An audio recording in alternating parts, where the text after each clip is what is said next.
Sebagaimana yang sama kita maklum bahwa manusia hidup memerlukan idola, memerlukan figur-figur yang akan dijadikan contoh di dalam kehidupannya. Sifat ini dinamakan hubbut taklid atau kecenderungan untuk meniru, dan nampak lebih menonjol pada kehidupan anak-anak remaja atau para pemuda. Siapa yang menjadi idolanya, siapa yang menjadi sentral figur dalam kehidupannya, itulah yang akan dijadikannya sebagai contoh.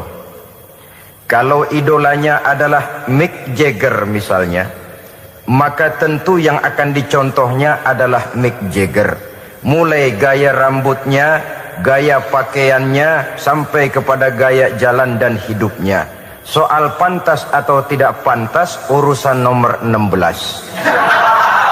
Yang penting nyontoh dulu. Inilah kecenderungan daripada manusia. Bagi kita umat Islam, contoh ideal, figur sentral yang sepatutnya jadi idola tidak lain adalah junjungan kita Nabi besar Muhammad sallallahu alaihi wasallam. Beliau menjadi contoh dan panutan oleh karena kepribadiannya yang kompleks. Sejak dari seorang pemimpin negara yang adil, sampai kepada seorang jenderal yang gagah berani di medan perang, sampai kepada seorang diplomat yang ulung, pedagang yang jujur, suami yang bertanggung jawab, ayah yang penuh kasih sayang dengan anak-anaknya, dan di dalam keseluruhannya beliau merupakan uswatun hasanah. Termasuk dalam membina rumah tangga bahagia, contoh kita tidak lain adalah rumah tangga beliau. Bagaimana sih rumah tangga Nabi kita itu? Beliau berkata dalam dua kalimat yang singkat, tapi punya pengertian yang sangat luas dan dalam tentang rumah tangganya. Beliau mengatakan, baiti jannati, rumah tanggaku adalah sorga bagiku. Satu cerminan yang merupakan refleksi dari keadaan yang membawa kebahagiaan. Padahal sepanjang sejarah yang kita baca, rumah beliau kecil saja. Sarapan pagi pun cuma seteguk air zam-zam, sepotong roti, kadang-kadang sebutir kurma. Tidurnya di atas kain kasar yang separuh jadi selimut, separuh jadi alas tidur. Tetapi di tengah kondisi yang semacam itu, beliau sanggup berkata, baiti jannati, rumah tanggaku adalah surga bagiku. Kenapa kita yang hidup di zaman sekarang, di mana fasilitas sesungguhnya serba lebih menunjang untuk berkata semacam itu, malah kita berkata sebaliknya, baiti nari, rumahku adalah laksana neraka bagiku. Padahal kalau dilihat, rumahnya pun kadang-kadang bertingkat, kendaraan serba berkilat, uang banyak berlipat-lipat, istri pun tak kurang cantik memikat, kadang-kadang jumlahnya 4. Tapi tiap hari kiamat tidak ada ketenangan dan ketentraman di rumah tangga. Saudara hadirin kaum muslimin rahimakumullah, mengapa Rasul sampai mengatakan baiti jannati, rumahku adalah laksana surga bagiku? Inilah pokok pembicaraan kita pada pertemuan kali ini. Sebagaimana yang kita maklum bahwa nikah dalam pandangan Islam bukan hanya sekedar untuk memenuhi kebutuhan biologis manusiawi, tidak hanya sekedar untuk memperkembangbiakkan keturunan, dan juga tidak pula untuk memperturutkan hawa nafsu. Lebih daripada sekedar itu, nikah dalam pandangan Islam merupakan ibadah. Oleh karena ibadah, maka seluruh tujuan ibadah, apakah dia bernama solat, apakah dia bernama puasa, zakat, sodako, haji, dan lain sebagainya, seluruh daripada tujuan ibadah, target utamanya adalah mardhatillah atau keridhaan daripada Allah Subhanahu wa taala. Kalau nikah itu ibadah, maka sesungguhnya tujuan utama dari pelaksanaan suatu pernikahan tidak lain hanya untuk mencari keridhaan dari Allah Subhanahu wa ta'ala. Bukankah kalau kita tanya tiap orang yang melakukan nikah, kenapa sih kamu nikah dengan dia? Jawabannya bisa macam-macam. Yang umum, karena saya cinta dia. Ada yang berkata, karena saya ingin mendapat ketenangan hidup. Ada yang bilang, karena saya ingin hidup teratur. Ada yang mengakui, karena saya ingin dapat keturunan, dan lain sebagainya. Tetapi sesungguhnya, menurut ajaran agama, kalau nikah merupakan ibadah, jawaban intinya ialah, saya melakukan nikah untuk mencari keridhaan dari Allah Subhanahu wa ta'ala. Ini konsekuensinya kalau nikah merupakan bagian daripada ibadah. Rumah tangga yang didirikan atas dasar mencari keridhaan Allah, maka akan diwarnai oleh nilai-nilai luhur daripada ajaran agama. Tanpa harta orang memang sulit untuk bahagia, tapi harta bukan jaminan orang lalu akan bahagia. Harta pada suatu saat akan berakhir, kecantikan akan berkurang, pangkat dan jabatan akan sampai kepada batasnya. Tetapi agama, keyakinan, nilai-nilai iman, itulah pegangan kita yang kekal dan abadi. Sebab itu dalam surah Ar-Rum ayat ke-21 Allah Subhanahu wa ta'ala menjelaskan, wa min ayatihi an khalaqalakum min anfusikum azwajan litaskunu ilaiha wa ja'ala bainakum mawaddatan wa rahmah.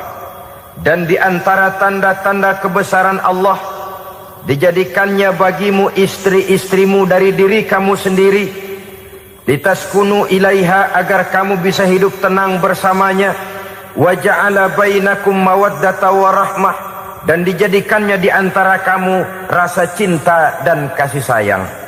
Umumnya pernikahan terjadi karena mawaddatan warahmah ini, cinta dan kasih sayang.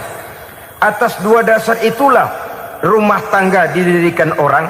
Atas dasar itulah seorang laki-laki dan seorang perempuan memadu janji untuk membagi suka dan duka dalam hidup ini secara bersama-sama. Namun kalau kita renungi ayat ini, Allah tidak hanya menjadikan cinta, tapi Allah juga menjadikan kasih sayang. Apa bedanya cinta dan kasih sayang? Apa bedanya mawaddatan warahmah ini? Saudara, mawaddah yang artinya cinta, itu sasarannya biasanya adalah jasmani, kecenderungan biologis.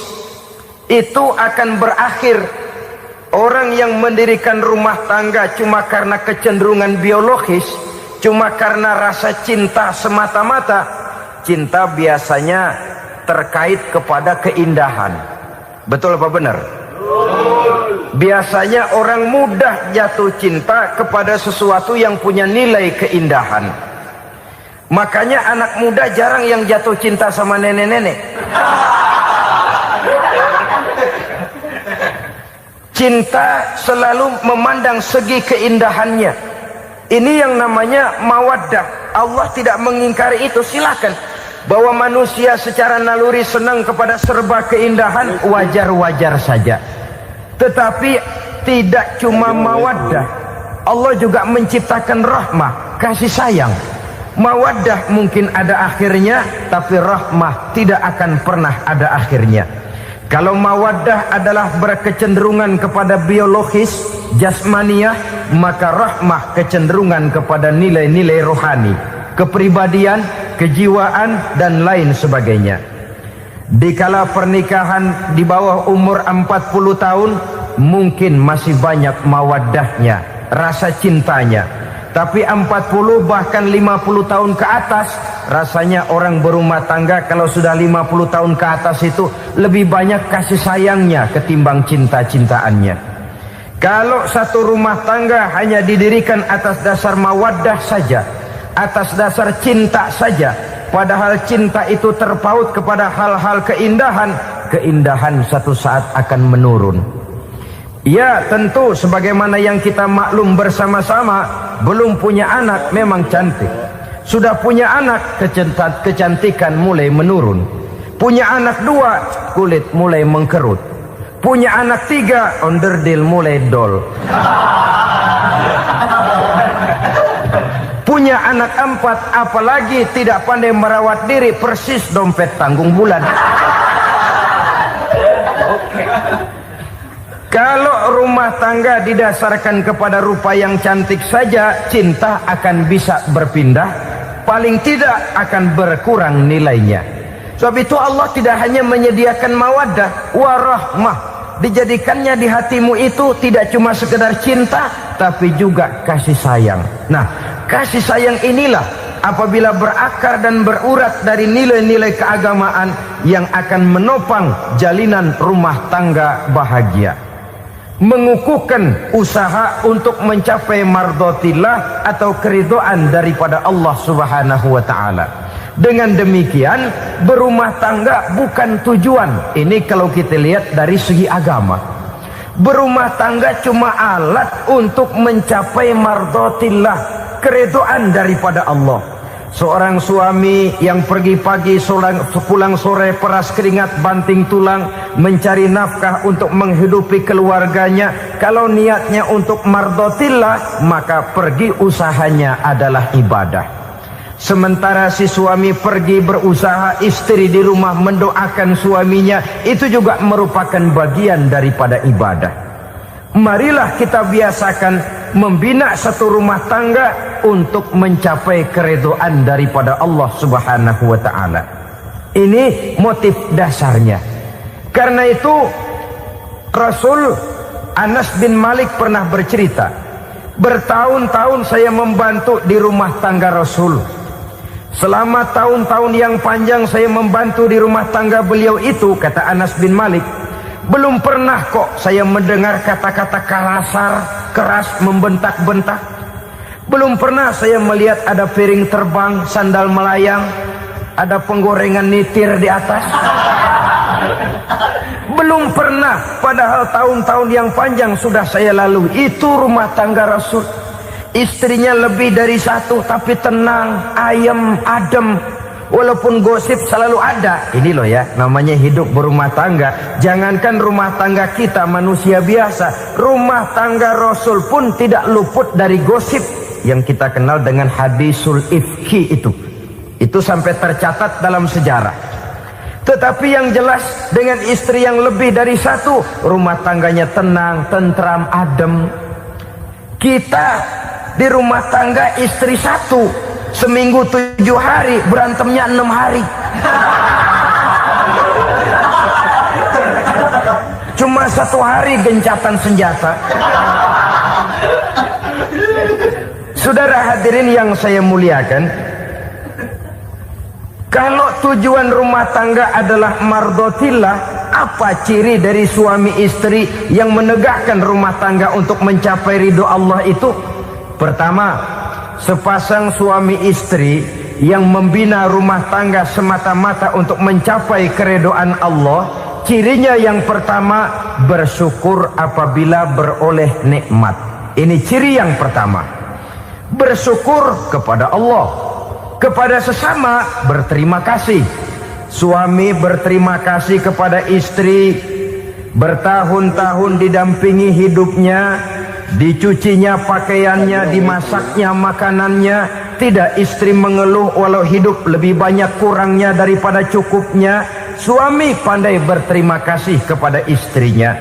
Sementara istri pun bisa berterima kasih kepada suaminya. Bertahun-tahun suami peras keringat, banting tulang mencari nafkah, menjadi palang dada terdepan apabila ada masalah-masalah yang besar. Kedua-duanya lalu punya timbangan. Nah inilah ya, saya pesan kepada suami, kepada para suami, kepada para istri, supaya di rumah ada timbangan. Perlunya apa? Kalau pada satu saat istri kita salah, suami cepat-cepat ambil timbangan, lalu ditimbang mana yang lebih berat, salahnya atau dosanya, benarnya atau kesalahannya. Ini istri saya jasanya begini, begini, begini, lalu jasanya begini-begini, salahnya ini, mana yang lebih besar, jasanya atau salahnya? Dengan adanya timbangan, maka keputusan akan objektif. Tapi kalau timbangannya emosi, salah sedikit saja sudah main bentak, main usir, akhirnya keputusan akan mendatangkan kerugian. Sebaliknya, kalau suami yang salah, istri ambil timbangan, ditimbang mana lebih besar, jasanya atau salahnya. Jangan sampai nanti terjadi pepatah, panas setahun habis dihapus oleh hujan satu hari.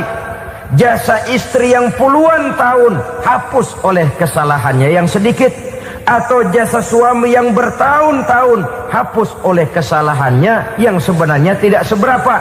Akibat apa itu terjadi? Karena tidak adanya timbangan. Dari rasa bersyukur dan dari rasa berterima kasih ini, saudara-saudara, akan timbullah sifat saling menghargai. Suami menghargai istri, istri pun menghargai suami.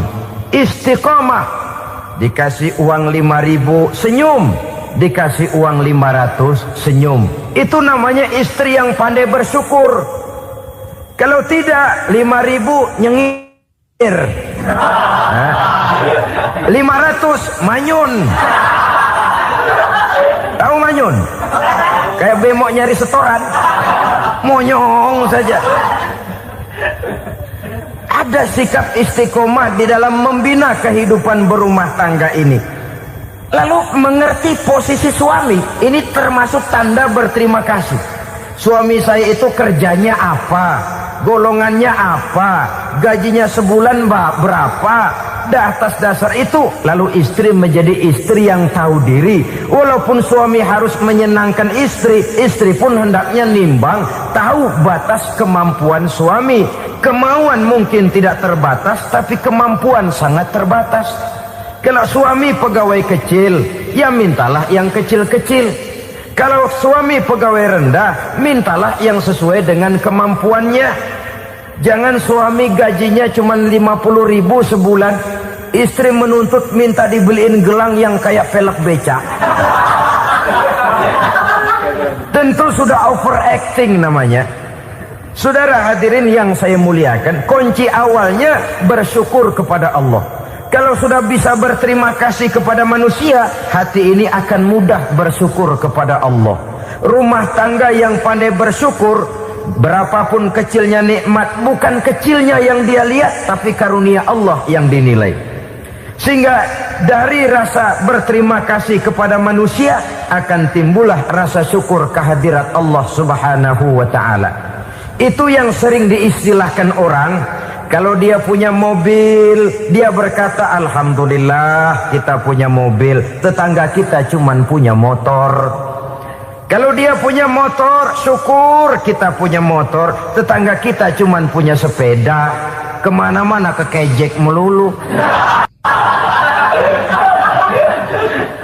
Kalau dia punya sepeda, alhamdulillah punya sepeda, tetangga kita sebelah nggak punya apa-apa, kemana jalan kaki saja. Kalau dia jalan kaki, alhamdulillah kita masih bisa jalan. Tetangga kita sebelah lumpuh bertahun-tahun nggak kemana-mana. Kalau dia lumpuh, alhamdulillah kita masih hidup. Tetangga kita kemarin mati nggak balik lagi.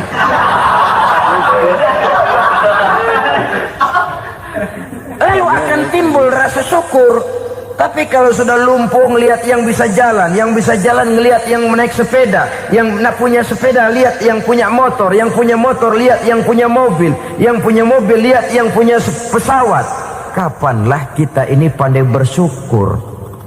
Sebab kesenangan seperti pelangi, tidak pernah di atas kepala kita, selalu kelihatannya di atas kepala orang lain.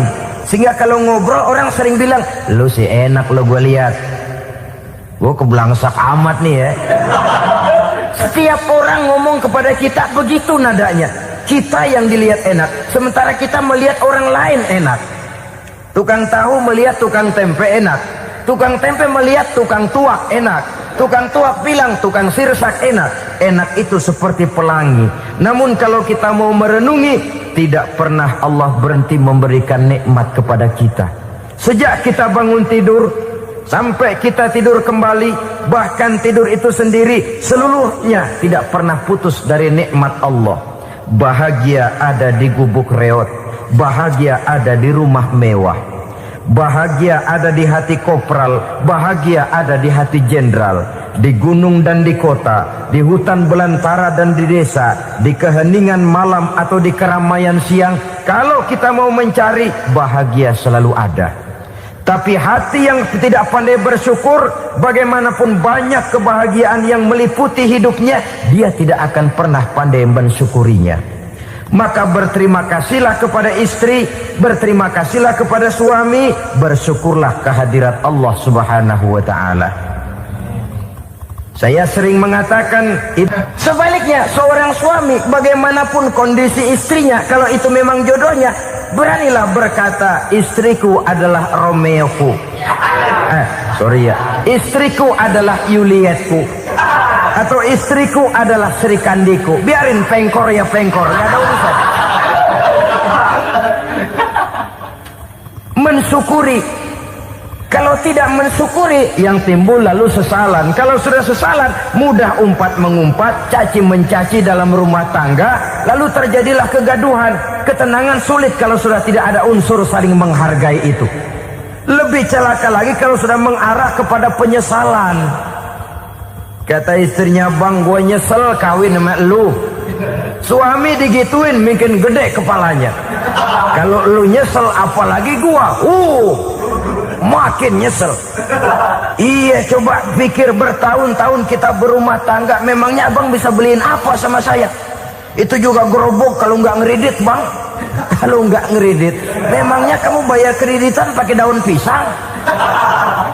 Saudara hadirin yang saya hormati, ini saya tekankan kepada ibu-ibu karena penyakit perempuan umumnya. Pernah Rasul itu pulang Isra Mi'raj cerita, saya pulang Isra Mi'raj diperlihatkan neraka. Neraka ya Rasul?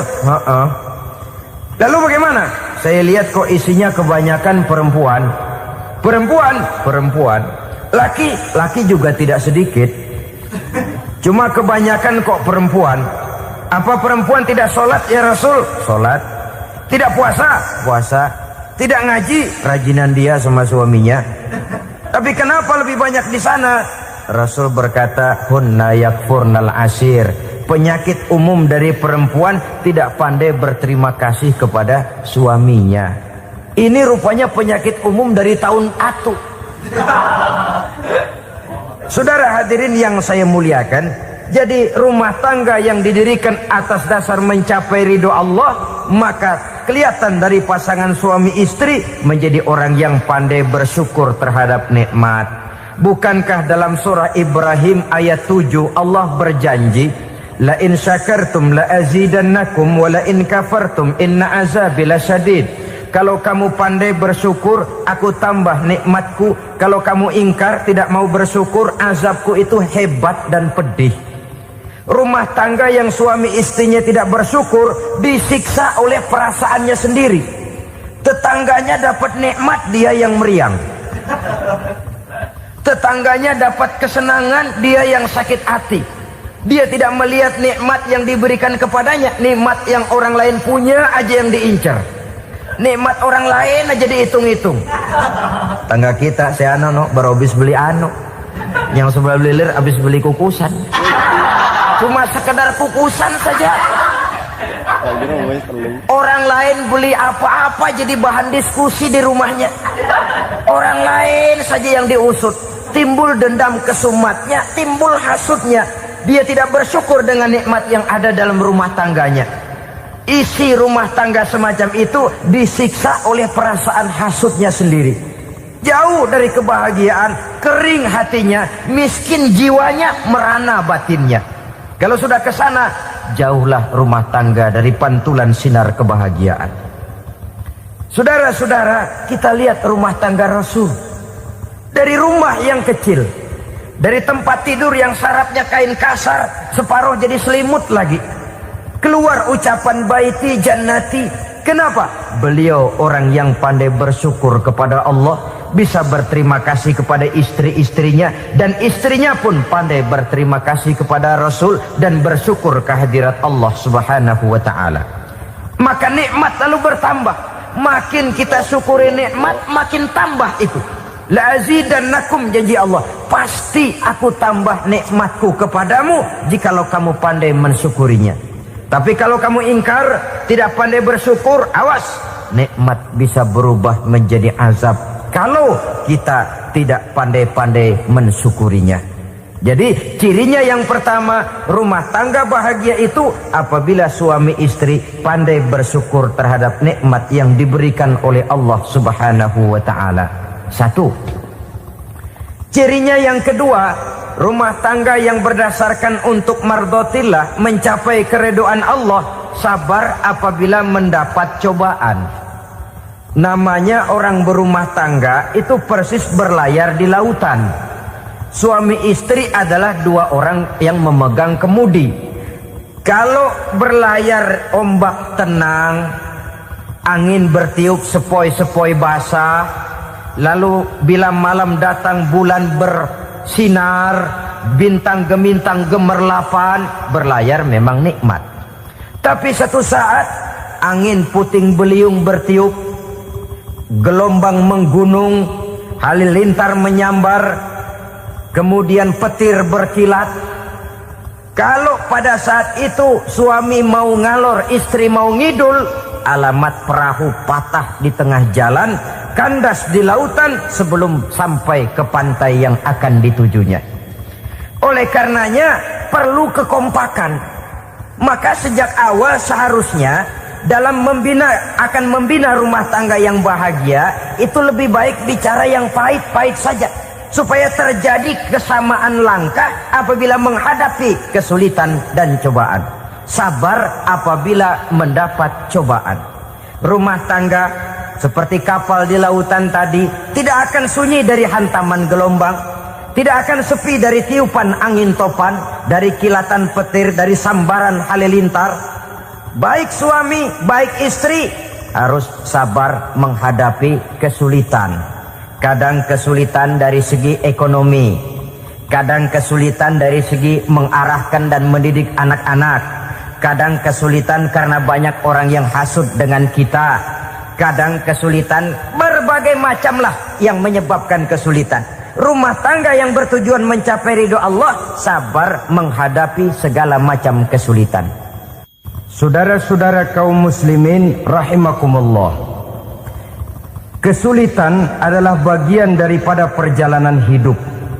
Siapa orangnya yang tidak pernah menemukan kesulitan dalam kehidupan? Rasanya hampir tidak ada. Dan memang kesulitan bukan untuk ditakuti. Kesulitan justru untuk diatasi, dicarikan jalan keluarnya. Begitulah suami istri yang bertujuan mencari ridho Allah. Manakala suami berada dalam kesulitan, istri mencarikan jalan keluar atau berusaha memberikan jalan keluar. Sebaliknya, manakala istri dalam kesulitan, suami bisa mencarikan jalan keluarnya. Sabar dalam menghadapi segala macam kesulitan. Dalam surah Luqman ayat 17, Allah Subhanahu wa taala berfirman, "Wasbir 'ala ma asabak, inna dzalika min azmil umur." Dan bersabarlah terhadap apapun yang menimpa kamu.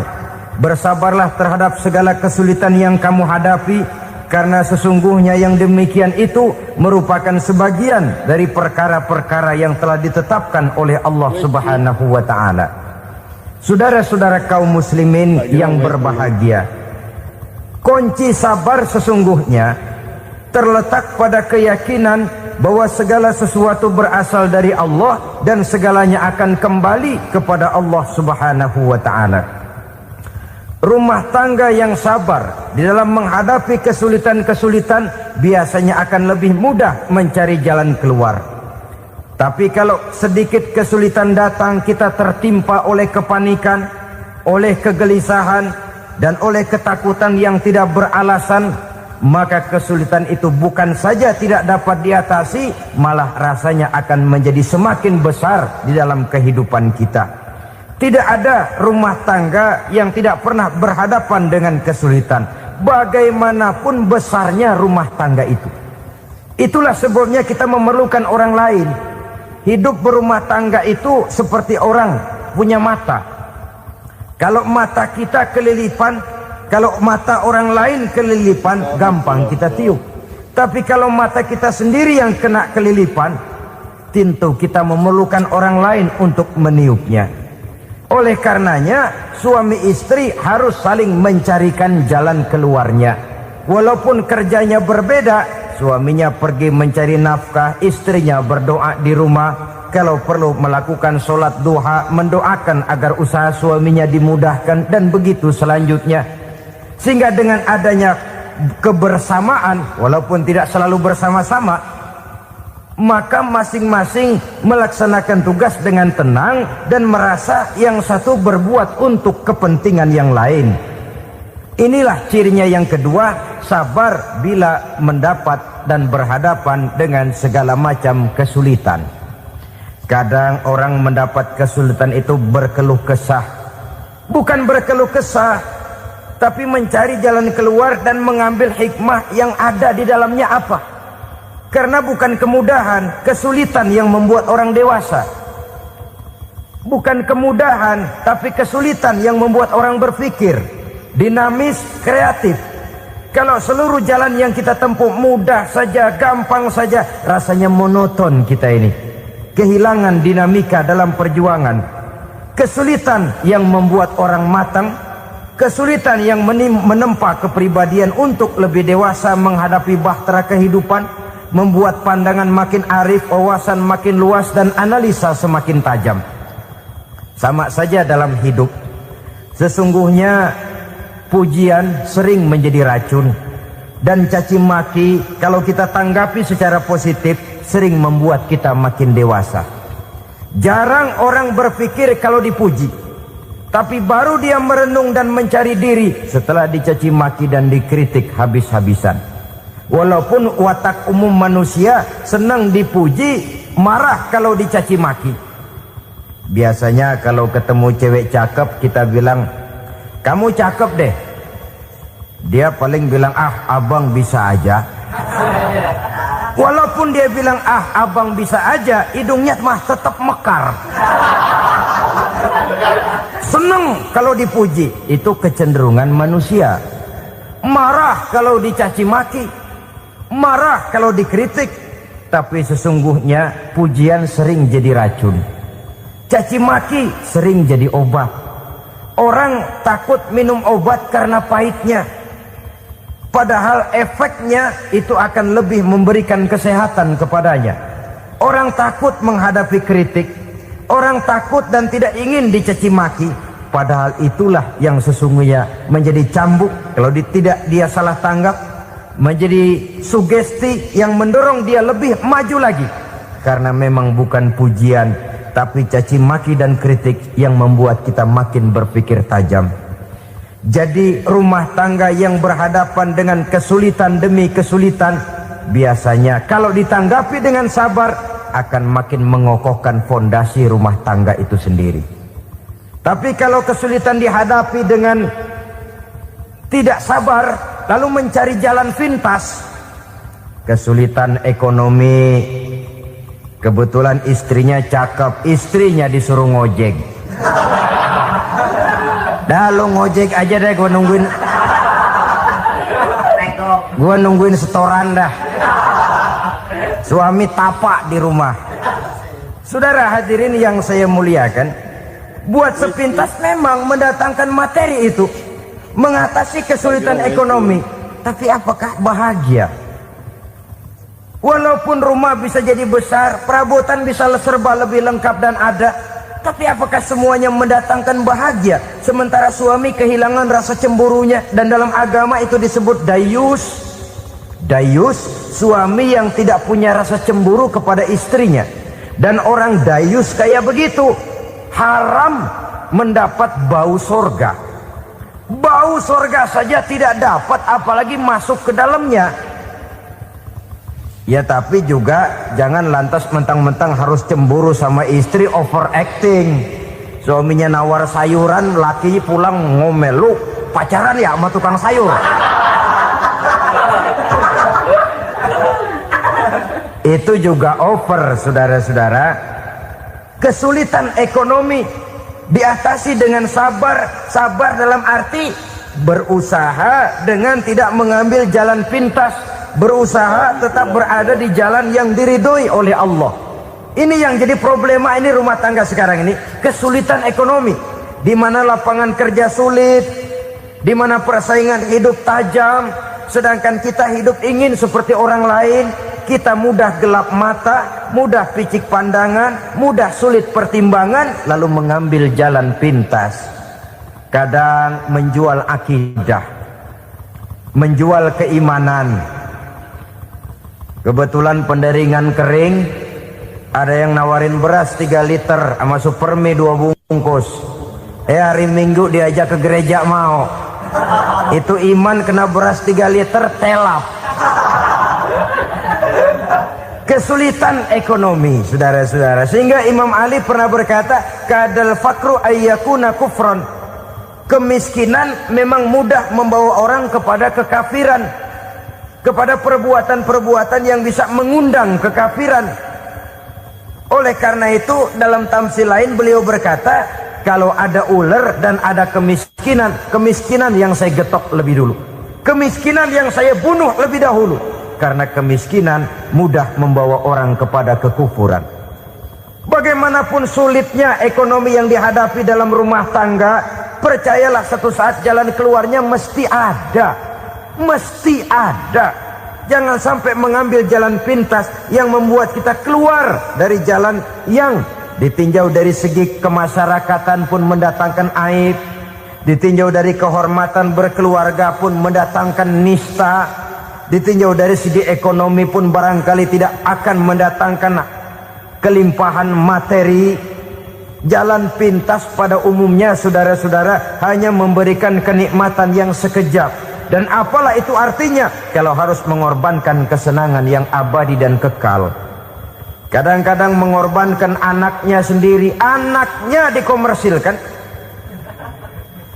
Pokoknya siapa yang nyamper lu berangkat aja dah. Asal pulang nenteng pisang sama jeruk sebongsang, orang tua udah anteng aja udah. Saudara hadirin yang saya muliakan, setiap kita selalu berhadapan dengan kesulitan. Karena itu rumah tangga yang bertujuan mencapai mardhatillah, mereka sabar dalam menghadapi kesulitan. Tidak ada beras, puasa saja, puasa sunnah. Puasa sunnah, lapar tapi ada pahalanya. Daripada tidak puasa lalu ngegerundel, brengsek Tuhan, gue sembahyang melulu lapar juga. Sudah lapar tidak berpahala. Bukankah Rasulullah sendiri kalau pulang ke rumah Aisyah lalu berkata, ya Humairah, ada makanan hari ini? Ada makanan yang enggak ada bang. Alhamdulillah kalau begitu saya puasa. Pulang dari mana-mana perut lapar, mau makan tidak ada makanan, bukan marah, bukan ngamuk, puasa. Maka boleh puasa sunnah, niatnya udah siang, jam 10, jam 11, asal dari pagi belum makan apa-apa. Niatnya jam 10, sah, dengan catatan dari pagi belum makan apa-apa. Jangan sudah sepiring setengah baru niat, itu lain. Itu ngojek namanya itu. Pengertian dalam kesulitan. Satu malam beliau pulang dari masjid agak larut. Habis ngajar banyak yang bertanya, ketuk pintu, Assalamualaikum, Assalamualaikum. 3 kali beliau memberi salam, tidak ada jawaban, tidak dibukakan pintu. Rupanya istri beliau lelah bekerja di waktu siang, tidurnya pules benar. Marahkah Rasul? Tidak, beliau gelar sorban, tidur di depan pintu. Asraful anbiya wal mursalin ini, Rasul termulia ini, karena menghargai istrinya, tidur di depan pintu. Sampai Aisyah bangun sepertiga malam, terkejut buka pintu, suaminya ada di depan pintu. Beliau bangunkan. Ketika dibangunkan, Rasul lebih dulu berkata, maaf sayang, saya pulang terlambat. Sudah nggak dibukain pintu, tidur di depan, dibangunin, beliau duluan yang minta maaf. Pengertian. Kalau emosi memang nggak dibukain pintu, tidur di depan. Begitu dibukain yang enak kita tunjuk jidatnya.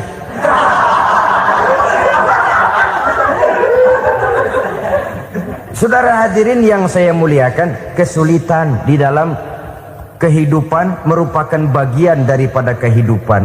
Bukan untuk ditakuti, tapi untuk diatasi. Bukan untuk dihindarkan, tapi dicarikan jalan keluarnya. Hadapilah kesulitan dengan baik sangka kepada Allah, dengan lapang dada, dan dengan tetap bersabar menghadapinya. Kenapa? Karena tujuan kita mendirikan rumah tangga, mencapai ridho Allah. Kalau anak kita perjualbelikan, kalau istri kita komersilkan, kalau akidah kita jual untuk mempertahankan rumah tangga, bukankah makin jauh saja rumah tangga itu dari ridho Allah? Ini tujuan utamanya. Yang ketiga, rumah tangga yang bertujuan mardotillah itu, suami istri yang merupakan fondasi di rumah tangga, suami sebagai pemimpin, istri sebagai pembina, selalu musyawarah dalam menyelesaikan persoalan. Walaupun istri ditakdirkan sebagai pemimpin dan suami sebagai pemimpin dan istri yang dipimpin, tapi agama menganjurkan musyawarah. Jangan mentang-mentang istri nyari duit, suami nyari duit, lalu menteleng. Segalanya mau diktator, segalanya mau sendiri. Rumah tangga yang bertujuan mencapai ridho Allah selalu didirikan atas dasar musyawarah. Sehingga apabila sesuatu itu dihasilkan dari suasana musyawarah, tidak akan melahirkan penyesalan di belakang hari. Kalau tidak, berjalan menurut seleranya masing-masing, belakangan timbul penyesalan, akhirnya main salah menyalahkan. Kalau sudah saling salah menyalahkan, itu artinya sudah saling mengungkit kekurangan masing-masing. Akibatnya tidak ada lagi saling menghargai. Jadi dengan demikian musyawarah di dalam menyelesaikan persoalan. Menghadapi kesulitan ekonomi, musyawarah. Menghadapi kenakalan anak, musyawarah. Akan membeli ini dan itu, sebaiknya juga musyawarah.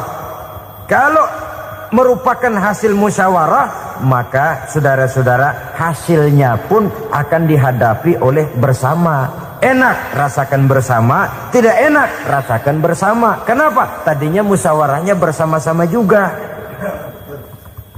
Lah kalau hasil sendirian, giliran enak mungkin yang satu mau ikut, giliran tidak enak yang satu nuding. Gua kata juga apa? Kan begitu akibatnya kalau tidak berdasarkan musyawarah lebih dahulu. Maka insya Allah hasil musyawarah ini setidaknya tidak akan mendatangkan sesalan di belakang hari nantinya. Saudara-saudara kaum muslimin rahimakumullah, ciri yang keempat, sepasang suami istri yang bertujuan mencapai ridho Allah dalam upaya mencapai rumah tangga bahagia itu tawakal apabila mempunyai rencana. Tawakal berserah diri kepada Allah, bukan berserah diri dalam artian mutlak yang mengarah kepada fatalism atau predestination. Kita sering mengartikan tawakal secara salah. Belum apa-apa sudah menyerahkan diri kepada Allah. Emang semuanya terjadi menurut maunya Allah dah, gak usah ngapa-ngapain, bagaimana Tuhan aja dah. Lapar juga nggak usah makan, kalau takdirnya kenyang pan kenyang. Ya udah lapar terus kita. Makan dulu, perkara nanti kenyang apa tidak, itu baru tawakal. Kalau sakit ke dokter, soal sembuh atau tidak, baru tawakal. Artinya usaha itu ada.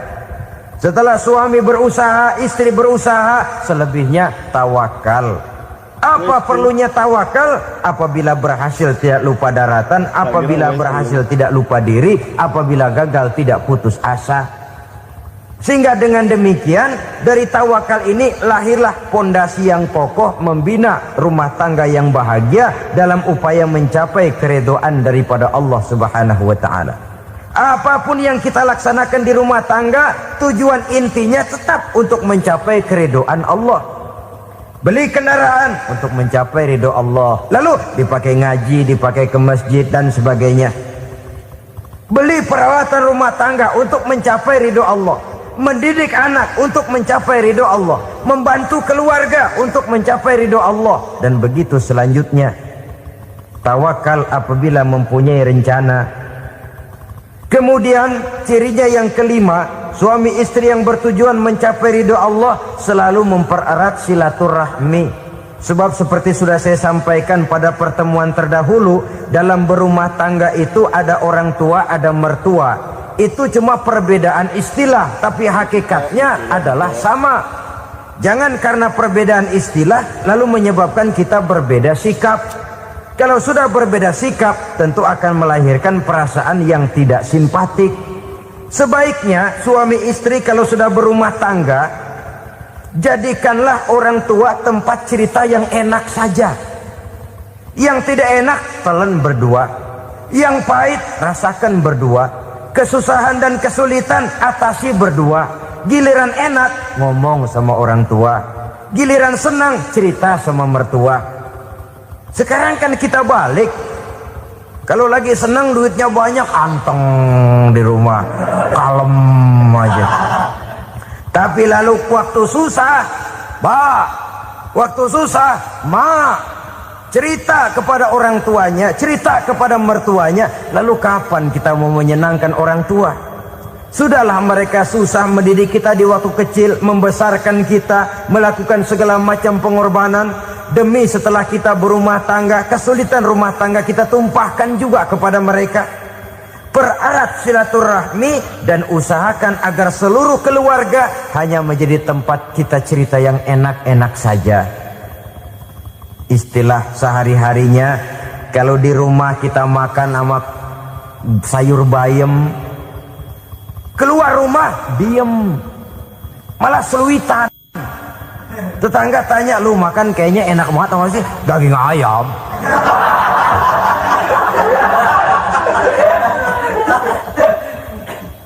Lalu tetangga kan akan berbisik, gitu, makannya tuh orang enak bener ya, rumah tangganya tiap hari makan sama daging ayam. Biarlah paling kurang itu jadi doa, daripada kita makan sama kangkung lalu ribut ngomel di mana-mana. Gua kesel banget sama bini gua. Di warung ceritanya lagi.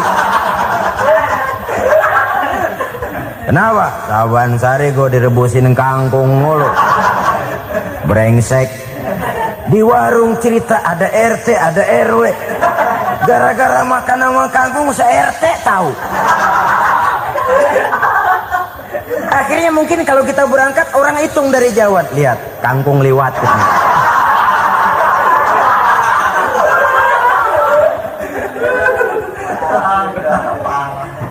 Bisa menjaga yang disebut security informasi, rahasia rumah tangga.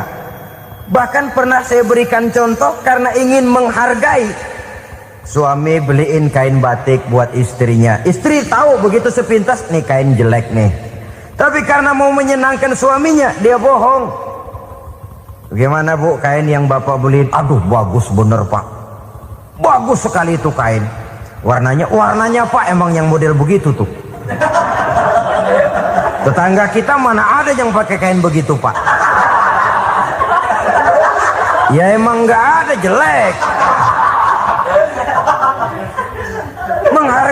Menghargai. Sebab kalau waktu itu si istri jujur, yang timbul sakit hati suami. Bagaimana bu kain yang saya beliin? Goblok lo. Kain begitu dibeliin di pasar juga banyak 1.400, campur odol lagi. Sudahlah suami punya niat baik, sampai rumah digoblok-goblokin, tidak ada lagi rasa saling menghargainya. Begitu pentingnya mempererat silaturahmi ini, sampai Nabi berpesan, isnani la yanzurullahu ilaihima yaumal qiyamah qati'ur rahim wa jarus su'. Ada dua golongan manusia yang di akhirat nanti tidak akan dilihat oleh Allah, tidak akan diopeni oleh Allah, didiemin aja. Siapa mereka? Pertama, orang yang suka memutuskan silaturahmi. Yang kedua, tetangga yang jahat dengan tetangganya.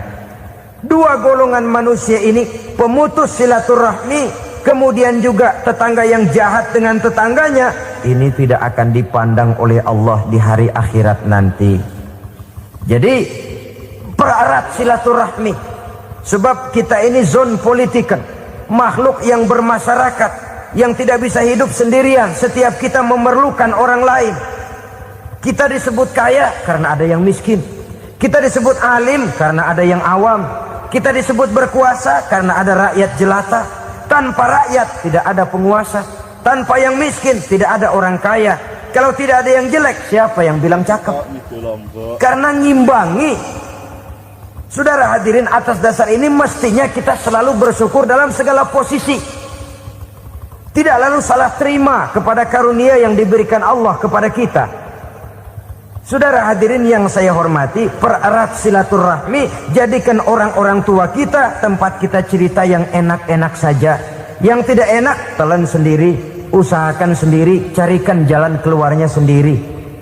Setidaknya ya diam sajalah. Kalau belum bisa membalas budi baik orang tua, setidaknya jangan menyakiti hati orang tua kita.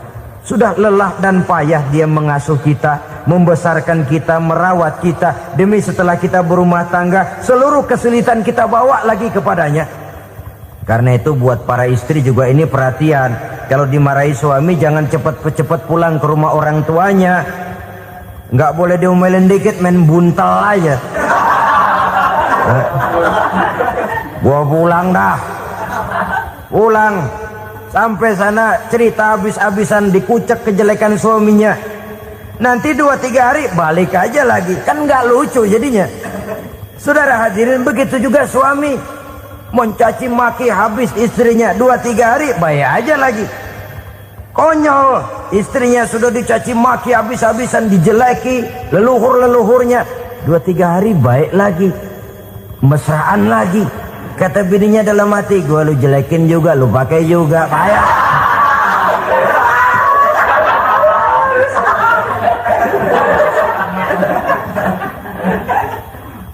Saudara hadirin yang saya muliakan, itulah sebabnya pada awal tadi saya katakan perlunya kita mempunyai timbangan baik sebagai suami maupun sebagai istri. Nah, dari mempererat silaturahmi ini akan terjalin rasa kekeluargaan. Maka tradisi arisan keluarga itu bagus sesungguhnya untuk mempererat silaturahmi. Cuma celakanya bukan silaturahmi yang jadi tujuan, arisannya itu yang jadi tujuan. Akibatnya apa? Kalau belum narik mah semangat banget datang dah. Begitu udah narik aja udahan. Itu celakanya. Akhirnya silaturahminya jadi nomor 2, arisan semata-mata yang menjadi tujuan. Sesungguhnya itu bagus untuk mempererat silaturahmi. Karena kalau kita dengan kita sesama saudara sudah tidak saling mau mengenal, bagaimana dengan anak-anak kita? Bagaimana dengan cucu-cucu kita? 2-3 generasi yang akan datang tentu akan lebih saling tidak mengenal lagi. Baiklah ya, yang keenam, suami istri yang bertujuan untuk mencapai keridhaan Allah itu selalu berusaha tolong menolong di dalam kebajikan. Sebab Allah pesankan itu di dalam Al-Maidah ayat 6, wa ta'awanu 'alal birri wat taqwa wa la ta'awanu 'alal itsmi wal 'udwan. Bertolong-tolonganlah kamu di dalam kebaikan, di dalam bertakwa kepada Allah. Jangan bertolong-tolongan di dalam maksiat, di dalam dosa, dan di dalam usaha yang menimbulkan permusuhan. Kalau suami marah kepada seseorang, istri jangan ngipasin. Oh bang, yang begitu mah dibayain tuman. Udah habisin aja dah. Anak-anaknya marahin sekalian. Ngipasin. Istri kesel sama tetangganya, suami ngipasin. Emang tuh tetangga kita, hahu. Habis orang dikipasin. Ta'awanu 'alal birri wat taqwa, bertolong-tolonganlah di dalam kebaikan. Istri malas ngaji, suami mendorong, memberikan sugesti. Suami malas berusaha, istri memberikan sugesti. Saling tolong menolong di dalam kebaikan dan takwa, dan jangan tolong menolong dalam dosa dan permusuhan. Kata suami, Bu, daripada kita melarat terus hidup, kita piara tuyul yuk. Kata istrinya, nah ini sudah menyimpang bang. Bersabarlah, bagaimanapun insya Allah kita tidak akan mati kelaparan. piara tuyul itu nanti jadi pindah akidah, merusak iman, berteman dengan setan. Apalah artinya kekayaan dan kesenangan sebentar kalau harus mengorbankan kekayaan dan kesenangan yang abadi? Ini sudah alal ismi wal udwan, sesuatu yang mengandung dosa. Saudara hadirin yang saya hormati, kemudian yang keenam, berbaik sangka. Baik suami maupun istri sama-sama saling berbaik sangka. Suami melepas istri, istri melepas suami dengan hati yang ikhlas. Suami meninggalkan istri di rumah dengan jiwa yang bersih dan rasa yang aman. Ada rasa baik sangka, dan ini modal dasar.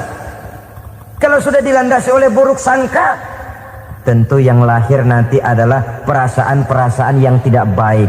Akibatnya sangat tidak menguntungkan. Inilah beberapa ciri dari rumah tangga yang didirikan atas dasar mardhatillah, mencapai keridhaan dari Allah.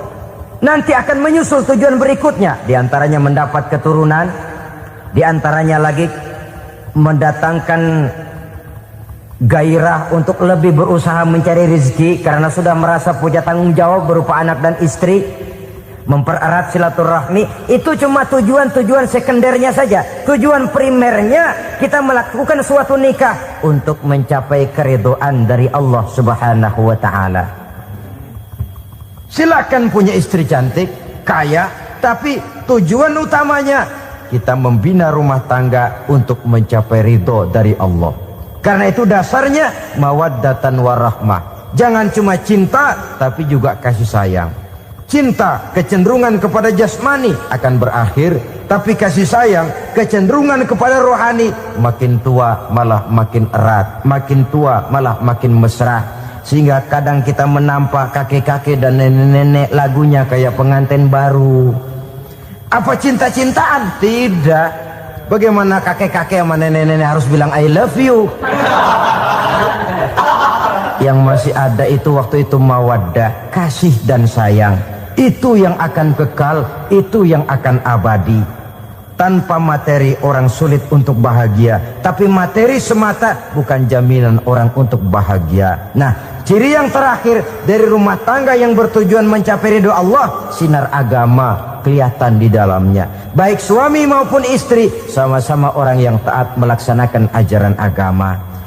Sebagaimana yang sama kita maklum bahwa manusia hidup memerlukan idola, memerlukan figur-figur yang akan dijadikan contoh di dalam kehidupannya.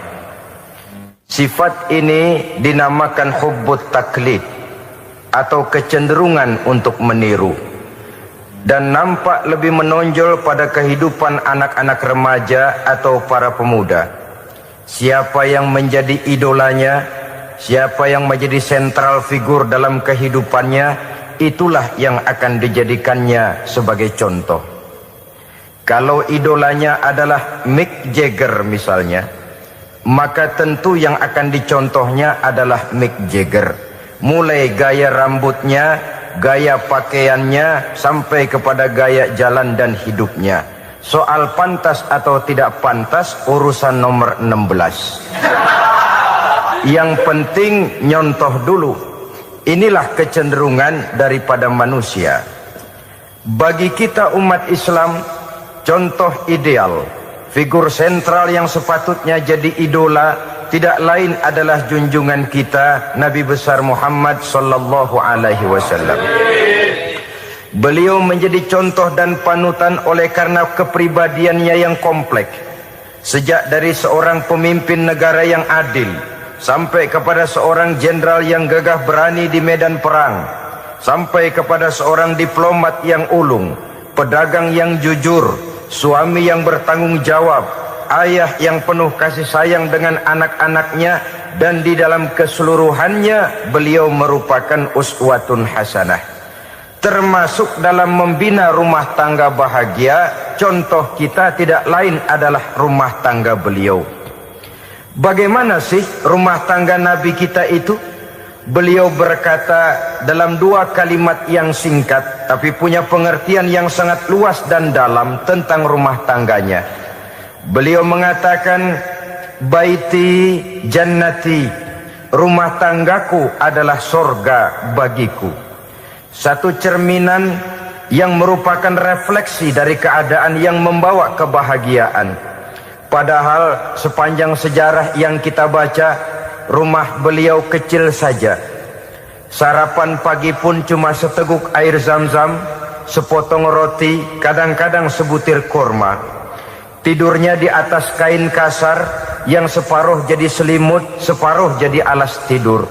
Tetapi di tengah kondisi yang semacam itu, beliau sanggup berkata, baiti jannati, rumah tanggaku adalah surga bagiku. Kenapa kita yang hidup di zaman sekarang, di mana fasilitas sesungguhnya serba lebih menunjang untuk berkata semacam itu, malah kita berkata sebaliknya, baiti nari, rumahku adalah laksana neraka bagiku. Padahal kalau dilihat, rumahnya pun kadang-kadang bertingkat, kendaraan serba berkilat, uang banyak berlipat-lipat, istri pun tak kurang cantik memikat, kadang-kadang jumlahnya 4. Tapi tiap hari kiamat tidak ada ketenangan dan ketentraman di rumah tangga. Saudara hadirin kaum muslimin rahimakumullah, mengapa Rasul sampai mengatakan baiti jannati, rumahku adalah laksana surga bagiku? Inilah pokok pembicaraan kita pada pertemuan kali ini.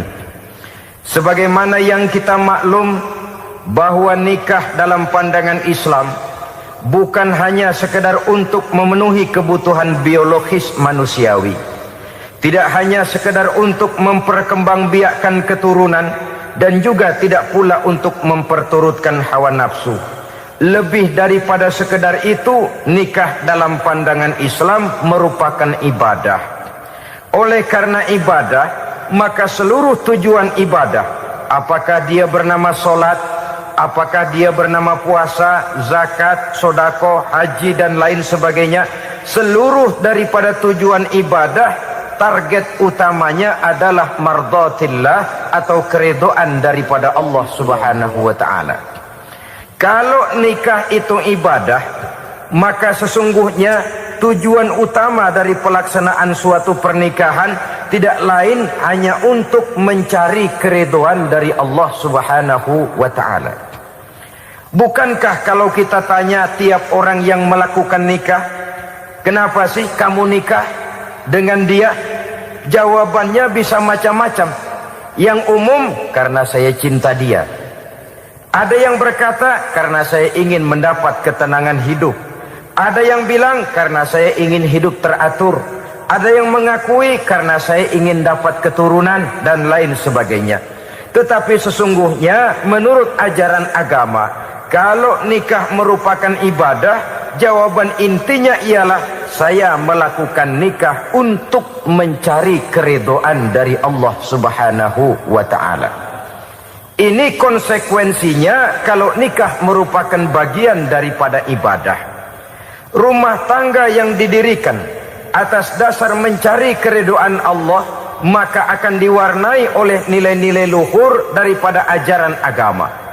Tanpa harta orang memang sulit untuk bahagia, tapi harta bukan jaminan orang lalu akan bahagia. Harta pada suatu saat akan berakhir, kecantikan akan berkurang, pangkat dan jabatan akan sampai kepada batasnya. Tetapi agama, keyakinan, nilai-nilai iman, itulah pegangan kita yang kekal dan abadi.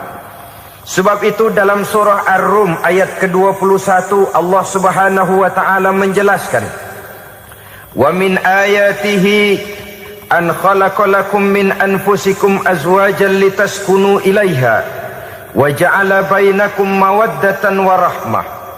Dan di antara tanda-tanda kebesaran Allah, dijadikannya bagimu istri-istrimu dari diri kamu sendiri, litaskunu ilaiha, agar kamu bisa hidup tenang bersamanya, wa ja'ala bainakum mawaddatan wa rahmah, dan dijadikannya di antara kamu rasa cinta dan kasih sayang.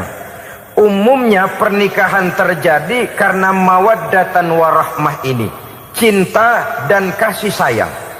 Atas dua dasar itulah rumah tangga didirikan orang.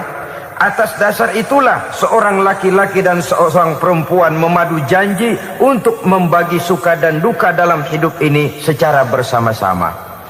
Namun kalau kita renungi ayat ini, Allah tidak hanya menjadikan cinta, tapi Allah juga menjadikan kasih sayang. Apa bedanya cinta dan kasih sayang? Apa bedanya mawaddatan warahmah ini? Saudara, mawaddah yang artinya cinta itu sasarannya biasanya adalah jasmani, kecenderungan biologis. Itu akan berakhir. Orang yang mendirikan rumah tangga cuma karena kecenderungan biologis, cuma karena rasa cinta semata-mata, cinta biasanya terkait kepada keindahan. Betul apa benar? Biasanya orang mudah jatuh cinta kepada sesuatu yang punya nilai keindahan. Makanya anak muda jarang yang jatuh cinta sama nenek-nenek. Cinta selalu memandang segi keindahannya. Ini yang namanya mawaddah. Allah tidak mengingkari itu, silakan. Bahwa manusia secara naluri senang kepada serba keindahan, wajar-wajar saja. Tetapi tidak cuma mawaddah, Allah juga menciptakan rahmah, kasih sayang. Mawaddah mungkin ada akhirnya, tapi rahmah tidak akan pernah ada akhirnya. Kalau mawaddah adalah berkecenderungan kepada biologis, jasmaniah, maka rahmah kecenderungan kepada nilai-nilai rohani, kepribadian, kejiwaan, dan lain sebagainya.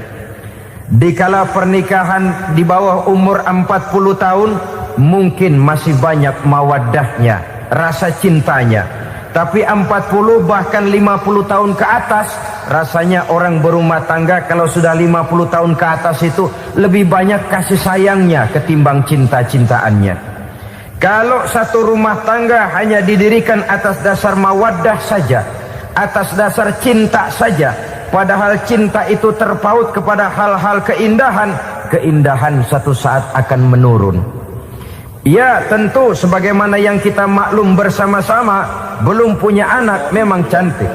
Sudah punya anak, kecantikan mulai menurun. Punya anak 2, kulit mulai mengkerut. Punya anak 3, onderdil mulai dol. Punya anak 4, apalagi tidak pandai merawat diri, persis dompet tanggung bulan. Kalau rumah tangga didasarkan kepada rupa yang cantik saja, cinta akan bisa berpindah, paling tidak akan berkurang nilainya. Sebab itu Allah tidak hanya menyediakan mawaddah, warahmah, dijadikannya di hatimu itu tidak cuma sekedar cinta, tapi juga kasih sayang. Nah, kasih sayang inilah apabila berakar dan berurat dari nilai-nilai keagamaan yang akan menopang jalinan rumah tangga bahagia. Mengukuhkan usaha untuk mencapai mardhatillah atau keridhaan daripada Allah Subhanahu wa taala. Dengan demikian, berumah tangga bukan tujuan. Ini kalau kita lihat dari segi agama. Berumah tangga cuma alat untuk mencapai mardhatillah, keridhaan daripada Allah. Seorang suami yang pergi pagi pulang sore peras keringat banting tulang mencari nafkah untuk menghidupi keluarganya, kalau niatnya untuk mardhatillah maka pergi usahanya adalah ibadah. Sementara si suami pergi berusaha, istri di rumah mendoakan suaminya, itu juga merupakan bagian daripada ibadah. Marilah kita biasakan membina satu rumah tangga untuk mencapai keridhaan daripada Allah Subhanahu wa taala. Ini motif dasarnya. Karena itu Rasul Anas bin Malik pernah bercerita, bertahun-tahun saya membantu di rumah tangga Rasul. Selama tahun-tahun yang panjang saya membantu di rumah tangga beliau itu, kata Anas bin Malik, belum pernah kok saya mendengar kata-kata kasar, keras, membentak-bentak. Belum pernah saya melihat ada piring terbang, sandal melayang, ada penggorengan nitir di atas. Belum pernah, padahal tahun-tahun yang panjang sudah saya lalui. Itu rumah tangga Rasul. istrinya lebih dari satu tapi tenang, ayem, adem. Walaupun gosip selalu ada. Ini loh ya, namanya hidup berumah tangga. Jangankan rumah tangga kita manusia biasa, rumah tangga Rasul pun tidak luput dari gosip yang kita kenal dengan hadisul ifki itu. Itu sampai tercatat dalam sejarah. Tetapi yang jelas dengan istri yang lebih dari satu, rumah tangganya tenang, tentram, adem. Kita di rumah tangga istri satu, seminggu 7 hari, berantemnya 6 hari. Cuma 1 hari gencatan senjata. Saudara hadirin yang saya muliakan, kalau tujuan rumah tangga adalah mardotillah, apa ciri dari suami istri yang menegakkan rumah tangga untuk mencapai ridho Allah itu? Pertama, sepasang suami istri yang membina rumah tangga semata-mata untuk mencapai keridhaan Allah, cirinya yang pertama, bersyukur apabila beroleh nikmat. Ini ciri yang pertama. Bersyukur kepada Allah, kepada sesama berterima kasih. Suami berterima kasih kepada istri, bertahun-tahun didampingi hidupnya, dicucinya pakaiannya, dimasaknya makanannya. Tidak istri mengeluh walau hidup lebih banyak kurangnya daripada cukupnya. Suami pandai berterima kasih kepada istrinya. Sementara istri pun bisa berterima kasih kepada suaminya. Bertahun-tahun suami peras keringat, banting tulang mencari nafkah, menjadi palang dada terdepan apabila ada masalah-masalah yang besar. Kedua-duanya lalu punya timbangan. Nah inilah ya, saya pesan kepada suami, kepada para suami, kepada para istri, supaya di rumah ada timbangan. Perlunya apa? Kalau pada satu saat istri kita salah, suami cepat-cepat ambil timbangan, lalu ditimbang mana yang lebih berat, salahnya atau dosanya, benarnya atau kesalahannya. Ini istri saya jasanya begini, lalu jasanya begini, salahnya ini. Mana yang lebih besar, jasanya atau salahnya? Dengan adanya timbangan, maka keputusan akan objektif.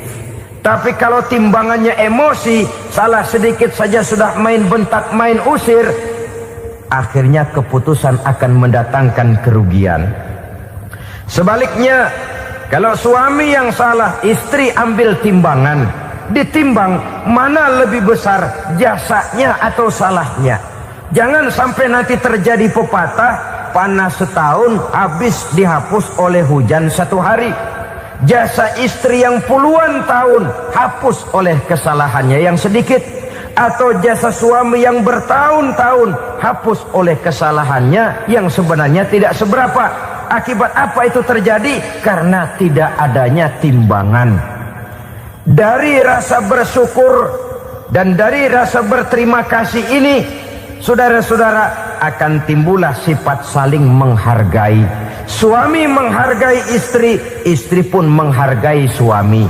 Istiqomah, dikasih uang 5.000 senyum, dikasih uang 500 senyum. Itu namanya istri yang pandai bersyukur. Kalau tidak, 5.000 nyengir, 500 manyun. Tahu manyun? Kayak bemok nyari setoran, monyong saja. Ada sikap istiqomah di dalam membina kehidupan berumah tangga ini. Lalu mengerti posisi suami, ini termasuk tanda berterima kasih. Suami saya itu kerjanya apa, golongannya apa, gajinya sebulan berapa. Atas dasar itu, lalu istri menjadi istri yang tahu diri. Walaupun suami harus menyenangkan istri, istri pun hendaknya nimbang, tahu batas kemampuan suami. Kemauan mungkin tidak terbatas, tapi kemampuan sangat terbatas. Kalau suami pegawai kecil, ya mintalah yang kecil-kecil. Kalau suami pegawai rendah, mintalah yang sesuai dengan kemampuannya. Jangan suami gajinya cuma 50.000 sebulan, istri menuntut minta dibeliin gelang yang kayak velg beca. Tentu sudah overacting namanya. Saudara hadirin yang saya muliakan, kunci awalnya bersyukur kepada Allah. Kalau sudah bisa berterima kasih kepada manusia, hati ini akan mudah bersyukur kepada Allah.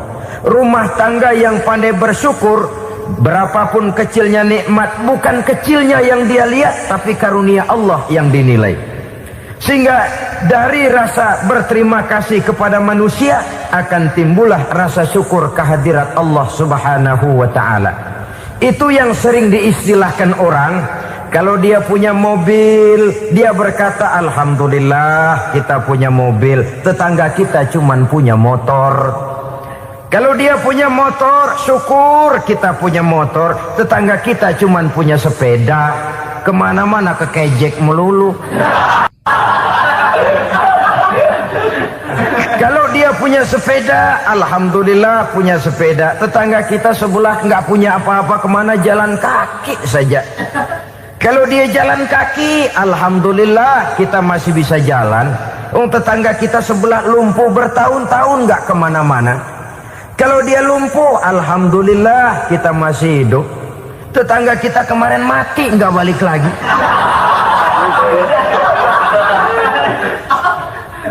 Lalu akan timbul rasa syukur. Tapi kalau sudah lumpuh ngelihat yang bisa jalan ngelihat yang naik sepeda, yang punya sepeda lihat yang punya motor lihat yang punya mobil lihat yang punya pesawat. Kapanlah kita ini pandai bersyukur? Sebab kesenangan seperti pelangi, tidak pernah di atas kepala kita, selalu kelihatannya di atas kepala orang lain. Sehingga kalau ngobrol orang sering bilang, lu sih enak lo gue lihat, gue keblangsak amat nih ya. Setiap orang ngomong kepada kita begitu nadanya. Kita yang dilihat enak, sementara kita melihat orang lain enak. Tukang tahu melihat tukang tempe enak, tukang tempe melihat tukang tuak enak, tukang tuak bilang tukang sirsak enak. Enak itu seperti pelangi. Namun kalau kita mau merenungi, tidak pernah Allah berhenti memberikan nikmat kepada kita. Sejak kita bangun tidur sampai kita tidur kembali, bahkan tidur itu sendiri, seluruhnya tidak pernah putus dari nikmat Allah. Bahagia ada di gubuk reot, bahagia ada di rumah mewah, bahagia ada di hati kopral, bahagia ada di hati jenderal, di gunung dan di kota, di hutan belantara dan di desa, di keheningan malam atau di keramaian siang. Kalau kita mau mencari, bahagia selalu ada. Tapi hati yang tidak pandai bersyukur, bagaimanapun banyak kebahagiaan yang meliputi hidupnya, dia tidak akan pernah pandai mensyukurinya. Maka berterima kasihlah kepada istri, berterima kasihlah kepada suami, bersyukurlah kehadirat Allah Subhanahu wa ta'ala. Saya sering mengatakan, sebaliknya seorang suami bagaimanapun kondisi istrinya, kalau itu memang jodohnya, beranilah berkata, istriku adalah Romeoku, istriku adalah Julietku, atau istriku adalah Sri Kandiku. Biarin pengkor ya pengkor, gak ada urusan. Mensyukuri. Kalau tidak mensyukuri, yang timbul lalu sesalan. Kalau sudah sesalan, mudah umpat mengumpat, caci mencaci dalam rumah tangga, lalu terjadilah kegaduhan. Ketenangan sulit kalau sudah tidak ada unsur saling menghargai itu. Lebih celaka lagi kalau sudah mengarah kepada penyesalan. Kata istrinya, bang gue nyesel kawin sama lu. Suami digituin mungkin gede kepalanya. Kalau lu nyesel apalagi gua, makin nyesel. Iya, coba pikir bertahun-tahun kita berumah tangga, memangnya abang bisa beliin apa sama saya? Itu juga gerobok kalau nggak ngeridit bang. Kalau nggak ngeridit, memangnya kamu bayar kreditan pakai daun pisang? Saudara hadirin yang saya hormati, ini saya tekankan kepada ibu-ibu karena penyakit perempuan umumnya. Pernah Rasul itu pulang Isra Mi'raj cerita, saya pulang Isra Mi'raj diperlihatkan neraka. Neraka ya Rasul? Lalu bagaimana? Saya lihat kok isinya kebanyakan perempuan. Perempuan. Laki juga tidak sedikit. Cuma kebanyakan kok perempuan. Apa perempuan tidak sholat ya Rasul? Sholat. Tidak puasa? Puasa. Tidak ngaji? Rajinan dia sama suaminya. Tapi kenapa lebih banyak di sana? Rasul berkata, hunna yakfurnal ashir. Penyakit umum dari perempuan tidak pandai berterima kasih kepada suaminya. Ini rupanya penyakit umum dari tahun atu. Saudara hadirin yang saya muliakan, jadi rumah tangga yang didirikan atas dasar mencapai ridho Allah, maka kelihatan dari pasangan suami istri menjadi orang yang pandai bersyukur terhadap nikmat. Bukankah dalam surah Ibrahim ayat 7 Allah berjanji, la in syakartum la azidannakum wa la in kafartum inna azabi lasyadid. Kalau kamu pandai bersyukur, aku tambah nikmatku. Kalau kamu ingkar, tidak mau bersyukur, azabku itu hebat dan pedih.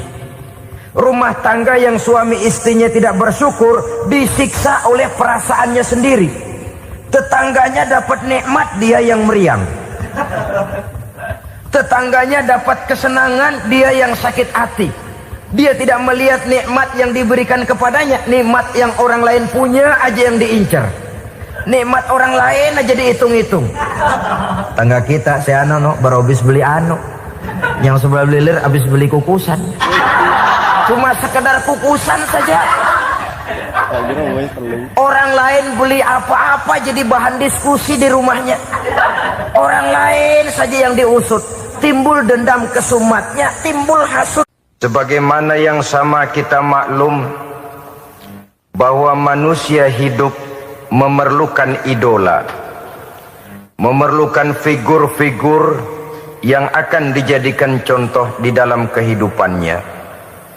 Sifat ini dinamakan hubbut taklid atau kecenderungan untuk meniru, dan nampak lebih menonjol pada kehidupan anak-anak remaja atau para pemuda.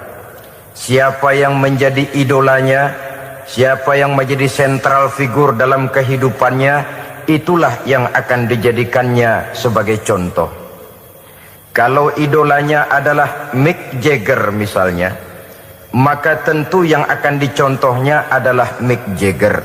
Mulai gaya rambutnya, gaya pakaiannya, sampai kepada gaya jalan dan hidupnya. Soal pantas atau tidak pantas urusan nomor 16. Yang penting nyontoh dulu. Inilah kecenderungan daripada manusia. Bagi kita umat Islam, contoh ideal, figur sentral yang sepatutnya jadi idola, tidak lain adalah junjungan kita Nabi besar Muhammad sallallahu alaihi wasallam. Beliau menjadi contoh dan panutan oleh karena kepribadiannya yang kompleks. Sejak dari seorang pemimpin negara yang adil, sampai kepada seorang jenderal yang gagah berani di medan perang, sampai kepada seorang diplomat yang ulung, pedagang yang jujur, suami yang bertanggung jawab, ayah yang penuh kasih sayang dengan anak-anaknya, dan di dalam keseluruhannya beliau merupakan uswatun hasanah. Termasuk dalam membina rumah tangga bahagia, contoh kita tidak lain adalah rumah tangga beliau. Bagaimana sih rumah tangga Nabi kita itu? Beliau berkata dalam dua kalimat yang singkat, tapi punya pengertian yang sangat luas dan dalam tentang rumah tangganya. Beliau mengatakan, baiti jannati, rumah tanggaku adalah sorga bagiku. Satu cerminan yang merupakan refleksi dari keadaan yang membawa kebahagiaan. Padahal sepanjang sejarah yang kita baca, rumah beliau kecil saja. Sarapan pagi pun cuma seteguk air zam-zam, sepotong roti, kadang-kadang sebutir kurma. Tidurnya di atas kain kasar yang separuh jadi selimut, separuh jadi alas tidur. Tetapi di tengah kondisi yang semacam itu, beliau sanggup berkata, baiti jannati, rumah tanggaku adalah surga bagiku. Kenapa kita yang hidup di zaman sekarang, di mana fasilitas sesungguhnya serba lebih menunjang untuk berkata semacam itu, malah kita berkata sebaliknya, baiti nari, rumahku adalah laksana neraka bagiku. Padahal kalau dilihat, rumahnya pun kadang-kadang bertingkat, kendaraan serba berkilat, uang banyak berlipat-lipat, istri pun tak kurang cantik memikat, kadang-kadang jumlahnya 4. Tapi tiap hari kiamat tidak ada ketenangan dan ketentraman di rumah tangga. Saudara hadirin kaum muslimin rahimakumullah, mengapa Rasul sampai mengatakan baiti jannati, rumahku adalah laksana sorga bagiku? Inilah pokok pembicaraan kita pada pertemuan kali ini. Sebagaimana yang kita maklum bahwa nikah dalam pandangan Islam bukan hanya sekedar untuk memenuhi kebutuhan biologis manusiawi, tidak hanya sekedar untuk memperkembangbiakkan keturunan, dan juga tidak pula untuk memperturutkan hawa nafsu. Lebih daripada sekedar itu, nikah dalam pandangan Islam merupakan ibadah.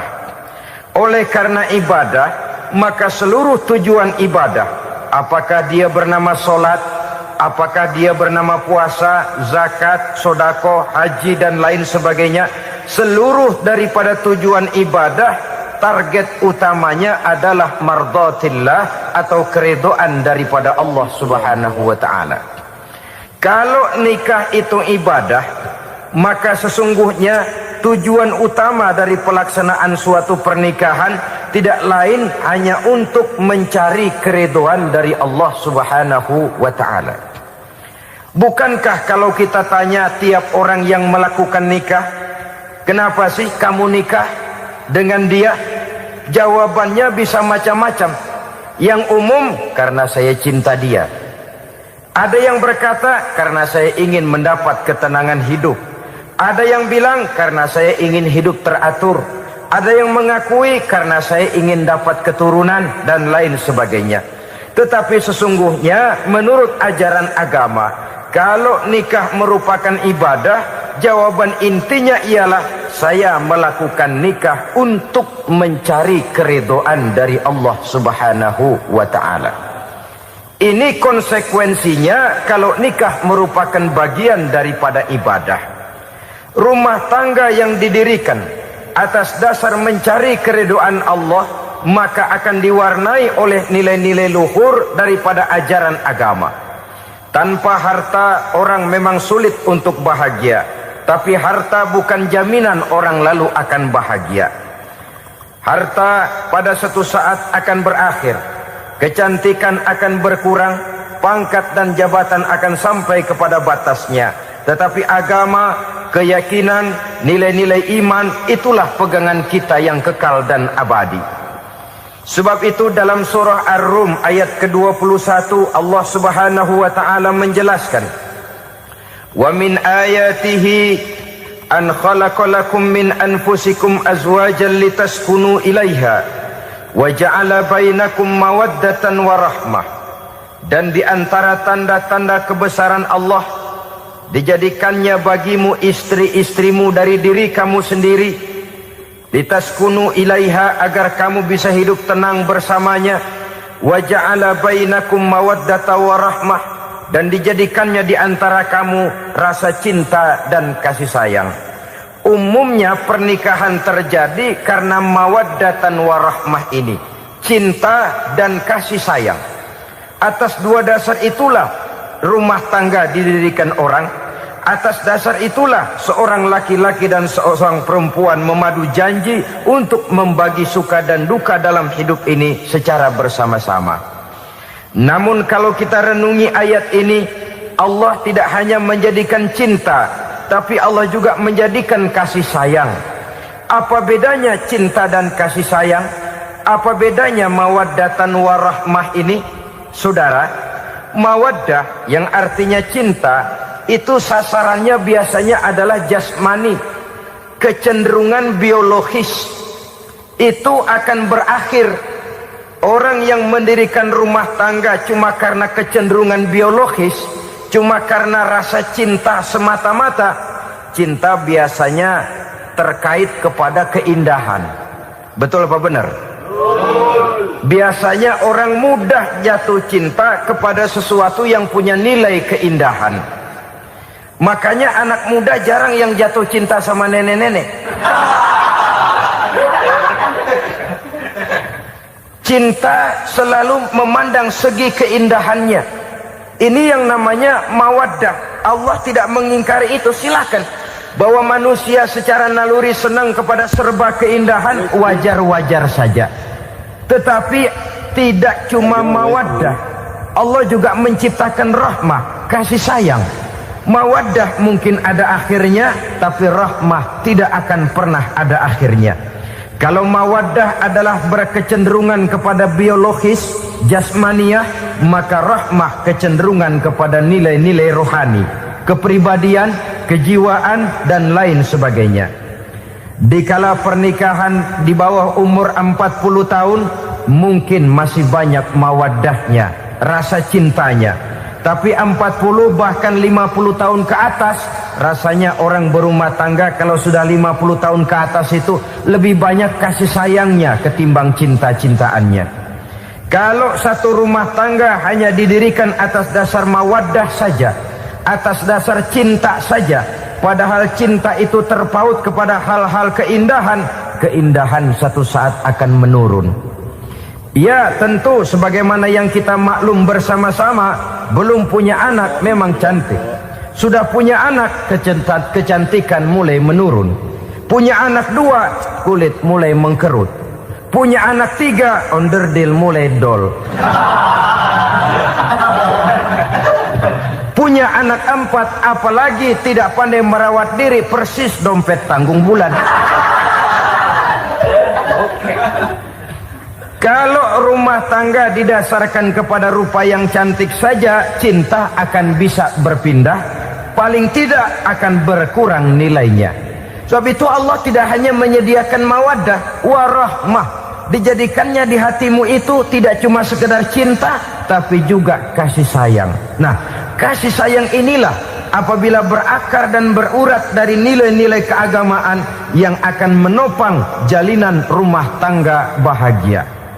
Mengukuhkan usaha untuk mencapai mardotillah atau keridoan daripada Allah Subhanahu wa ta'ala. Dengan demikian, berumah tangga bukan tujuan. Ini kalau kita lihat dari segi agama. Berumah tangga cuma alat untuk mencapai mardotillah, keridoan daripada Allah. Seorang suami yang pergi pagi pulang sore peras keringat banting tulang mencari nafkah untuk menghidupi keluarganya, kalau niatnya untuk mardotillah, maka pergi usahanya adalah ibadah. Sementara si suami pergi berusaha, istri di rumah mendoakan suaminya, itu juga merupakan bagian daripada ibadah. Marilah kita biasakan membina satu rumah tangga untuk mencapai keridhaan daripada Allah Subhanahu wa ta'ala. Ini motif dasarnya. Karena itu Rasul Anas bin Malik pernah bercerita, bertahun-tahun saya membantu di rumah tangga Rasul. Selama tahun-tahun yang panjang saya membantu di rumah tangga beliau itu, kata Anas bin Malik, belum pernah kok saya mendengar kata-kata kasar, keras, membentak-bentak. Belum pernah saya melihat ada piring terbang, sandal melayang, ada penggorengan nitir di atas. Belum pernah, padahal tahun-tahun yang panjang sudah saya lalui. Itu rumah tangga Rasul. Istrinya lebih dari 1, tapi tenang, ayem, adem. Walaupun gosip selalu ada. Ini loh ya, namanya hidup berumah tangga. Jangankan rumah tangga kita manusia biasa, rumah tangga Rasul pun tidak luput dari gosip yang kita kenal dengan hadisul ifki itu. Itu sampai tercatat dalam sejarah. Tetapi yang jelas, dengan istri yang lebih dari 1, rumah tangganya tenang, tentram, adem. Kita di rumah tangga istri 1, seminggu 7 hari, berantemnya 6 hari. Cuma 1 hari gencatan senjata. Saudara hadirin yang saya muliakan, Kalau tujuan rumah tangga adalah mardotillah, apa ciri dari suami istri yang menegakkan rumah tangga untuk mencapai ridho Allah itu? Pertama, sepasang suami istri yang membina rumah tangga semata-mata untuk mencapai keridhaan Allah, cirinya yang pertama, bersyukur apabila beroleh nikmat. Ini ciri yang pertama. Bersyukur kepada Allah. Kepada sesama berterima kasih. Suami berterima kasih kepada istri, bertahun-tahun didampingi hidupnya, dicucinya pakaiannya, dimasaknya makanannya. Tidak istri mengeluh walau hidup lebih banyak kurangnya daripada cukupnya. Suami pandai berterima kasih kepada istrinya. Sementara istri pun bisa berterima kasih kepada suaminya. Bertahun-tahun suami peras keringat, banting tulang mencari nafkah, menjadi palang dada terdepan apabila ada masalah-masalah yang besar. Kedua-duanya lalu punya timbangan. Nah inilah ya, saya pesan kepada suami, kepada para suami, kepada para istri, supaya di rumah ada timbangan. Perlunya apa? Kalau pada satu saat istri kita salah, suami cepat-cepat ambil timbangan, lalu ditimbang mana yang lebih berat, salahnya atau dosanya, benarnya atau kesalahannya. Ini istri saya jasanya begini, lalu jasanya begini, salahnya ini, mana yang lebih besar, jasanya atau salahnya? Dengan adanya timbangan, maka keputusan akan objektif. Tapi kalau timbangannya emosi, salah sedikit saja sudah main bentak, main usir, akhirnya keputusan akan mendatangkan kerugian.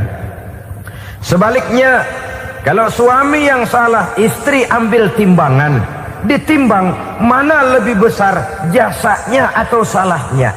Jangan sampai nanti terjadi pepatah, panas setahun habis dihapus oleh hujan satu hari.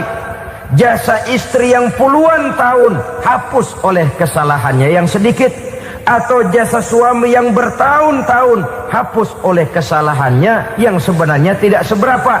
Akibat apa itu terjadi? Karena tidak adanya timbangan. Dari rasa bersyukur dan dari rasa berterima kasih ini, saudara-saudara, akan timbullah sifat saling menghargai. Suami menghargai istri, istri pun menghargai suami. Istiqomah, dikasih uang 5.000 senyum, dikasih uang 500 senyum. Itu namanya istri yang pandai bersyukur. Kalau tidak, 5.000 nyengir, 500 manyun. Tahu manyun? Kayak bemok nyari setoran, monyong saja. Ada sikap istiqomah di dalam membina kehidupan berumah tangga ini. Lalu mengerti posisi suami, ini termasuk tanda berterima kasih. Suami saya itu kerjanya apa, golongannya apa, gajinya sebulan berapa. Atas dasar itu, lalu istri menjadi istri yang tahu diri. Walaupun suami harus menyenangkan istri, istri pun hendaknya nimbang, tahu batas kemampuan suami. Kemauan mungkin tidak terbatas, tapi kemampuan sangat terbatas. Kalau suami pegawai kecil, ya mintalah yang kecil-kecil. Kalau suami pegawai rendah, mintalah yang sesuai dengan kemampuannya. Jangan suami gajinya cuma 50.000 sebulan, istri menuntut minta dibeliin gelang yang kayak pelek beca. Tentu sudah overacting namanya. Saudara hadirin yang saya muliakan, kunci awalnya bersyukur kepada Allah. Kalau sudah bisa berterima kasih kepada manusia, hati ini akan mudah bersyukur kepada Allah. Rumah tangga yang pandai bersyukur, berapapun kecilnya nikmat, bukan kecilnya yang dia lihat, tapi karunia Allah yang dinilai. Sehingga dari rasa berterima kasih kepada manusia akan timbullah rasa syukur kehadirat Allah Subhanahu wa ta'ala. Itu yang sering diistilahkan orang, kalau dia punya mobil, dia berkata alhamdulillah kita punya mobil, tetangga kita cuman punya motor. Kalau dia punya motor, syukur kita punya motor. Tetangga kita cuman punya sepeda, kemana-mana kekejek melulu. Kalau dia punya sepeda, alhamdulillah punya sepeda. Tetangga kita sebelah nggak punya apa-apa, kemana jalan kaki saja. Kalau dia jalan kaki, alhamdulillah kita masih bisa jalan. Tetangga kita sebelah lumpuh bertahun-tahun nggak kemana-mana. Kalau dia lumpuh, alhamdulillah kita masih hidup. Tetangga kita kemarin mati nggak balik lagi.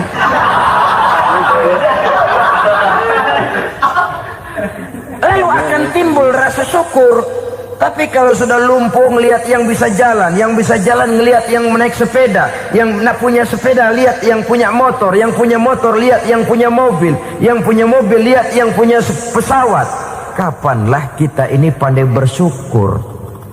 Sebab kesenangan seperti pelangi, tidak pernah di atas kepala kita, selalu kelihatannya di atas kepala orang lain. Sehingga kalau ngobrol orang sering bilang, lu sih enak lo gue lihat, gue keblangsak amat nih ya. Setiap orang ngomong kepada kita begitu nadanya. Kita yang dilihat enak, sementara kita melihat orang lain enak. Tukang tahu melihat tukang tempe enak, tukang tempe melihat tukang tuak enak, tukang tuak bilang tukang sirsak enak. Enak itu seperti pelangi. Namun kalau kita mau merenungi, tidak pernah Allah berhenti memberikan nikmat kepada kita. Sejak kita bangun tidur sampai kita tidur kembali, bahkan tidur itu sendiri, seluruhnya tidak pernah putus dari nikmat Allah.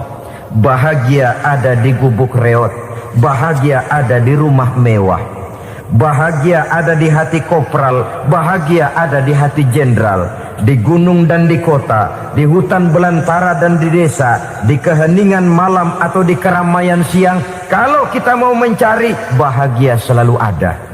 Tapi hati yang tidak pandai bersyukur, bagaimanapun banyak kebahagiaan yang meliputi hidupnya, dia tidak akan pernah pandai mensyukurinya. Maka berterima kasihlah kepada istri, berterima kasihlah kepada suami, bersyukurlah kehadirat Allah Subhanahu wa ta'ala. Saya sering mengatakan, sebaliknya seorang suami bagaimanapun kondisi istrinya, kalau itu memang jodohnya, beranilah berkata, istriku adalah Romeoku, istriku adalah Julietku, atau istriku adalah Sri Kandiku. Biarin pengkor ya pengkor, gak ada urusan. Mensyukuri. Kalau tidak mensyukuri, yang timbul lalu sesalan. Kalau sudah sesalan, mudah umpat mengumpat, caci mencaci dalam rumah tangga, lalu terjadilah kegaduhan. Ketenangan sulit kalau sudah tidak ada unsur saling menghargai itu. Lebih celaka lagi kalau sudah mengarah kepada penyesalan. Kata istrinya, bang gue nyesel kawin sama lu.